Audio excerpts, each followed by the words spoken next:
Hello guys, welcome to my mini vlog. আজকে যাচ্ছিলাম college, আর কলেজে আজকে ছিল ফার্স্ট ডে ইউনিক্সের ল্যাব।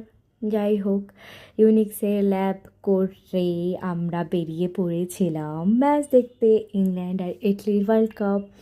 যাই হোক, ফার্স্ট টাইম ইডেনে ম্যাচ দেখতে আসছিলাম, সো বিশাল বিশাল এক্সাইটেড ছিলাম, বেশ রেডি হয়ে গেছিলাম যে ল্যাবটা হবে আর বেরাবো, আর তাই হয়েছে।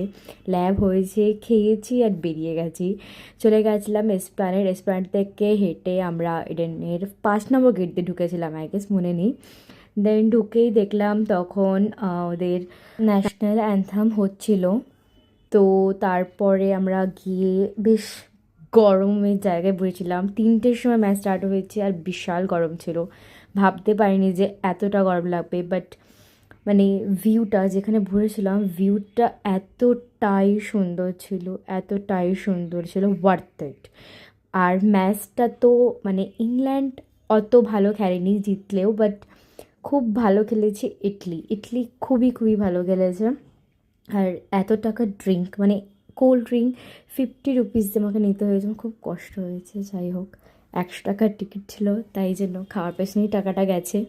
তারপরে আমরা দুজন এখানে শরারত গান নিয়ে ভাইব নিচ্ছিলাম, বাট যখনই ভাইব নেওয়া স্টার্ট করলাম বন্ধ হয়ে গেছে গানটা। তারপর ম্যাচটা দেখলাম, ইটলি হেরে গেছে কিন্তু যথেষ্ট ভালো খেলেছে, ইংল্যান্ড জিতেছে। তারপরে যখন ফায়ার ওয়ার্কসটা হচ্ছিল, মানে আমার রিয়াকশন দেখে তোমরা বুঝতেই পারবে আমি কতটা বেশি হ্যাপি ছিলাম ফায়ার ওয়ার্কসটা দেখে। মানে এত সুন্দর লাগছিল না, হঠাৎ করে স্টার্ট হয়ে গেছিলো।